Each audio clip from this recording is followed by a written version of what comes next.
Big players supplying cheap labor and products to the U.S., as well as enormous markets for American intellectual property and services.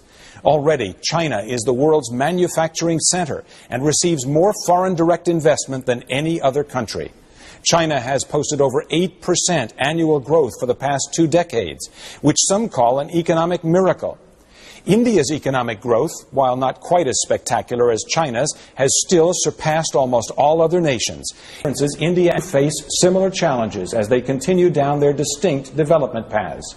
Unemployment, regional disparities, corruption, poverty, disease, and environmental decay will continue to be critical issues. Our Ambassador Linda Zhao-Yang, former U.S. Executive Director of the Asian Development Bank and current chair of the Asian Corporate Governance Association, and a member of the Committee of 100, a national Chinese-American association. And David Denoon, professor of politics at New York University and author of the upcoming book, Asia Transformed, the Economic and Strategic Rise of India and China. Welcome to Great Decisions to both of you.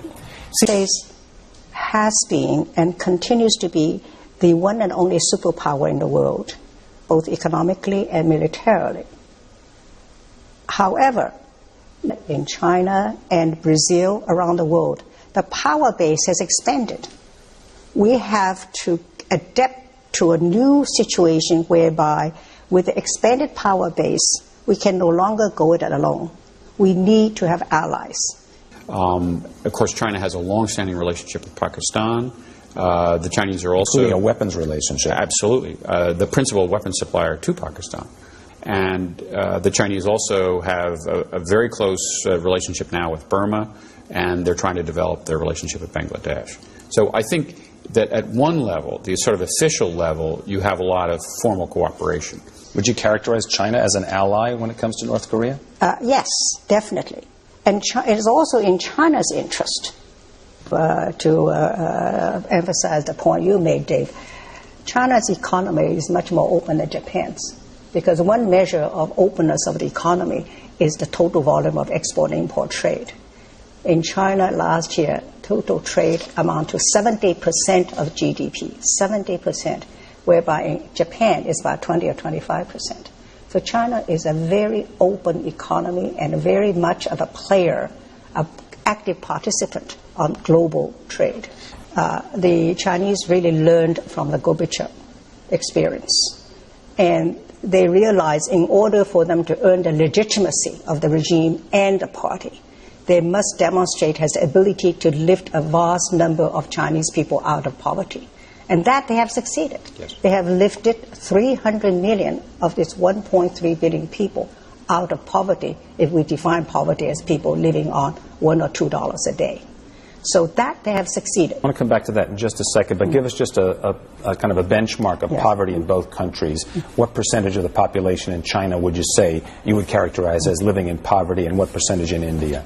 Well, I'm not familiar with the exact figures, but I would say in China probably 15 to 20% would be in what we would call extreme poverty, and then maybe another 20% would be at the subsistence level.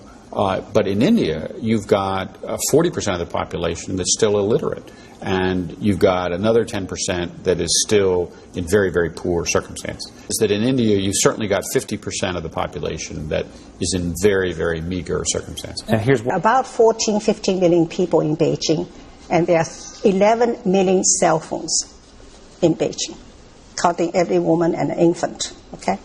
But 11 million cell phones in use in Beijing. Okay. There is, you see, the one level. Yet on the other side, if you go to the interior provinces, you hardly ever see any telephone or anything. But every now and then, recently I was in Gansu province, one of the, as you know, the poorest. You can use a cell phone called Beijing. And you see television. People coming in and out of the hotel lobby, television.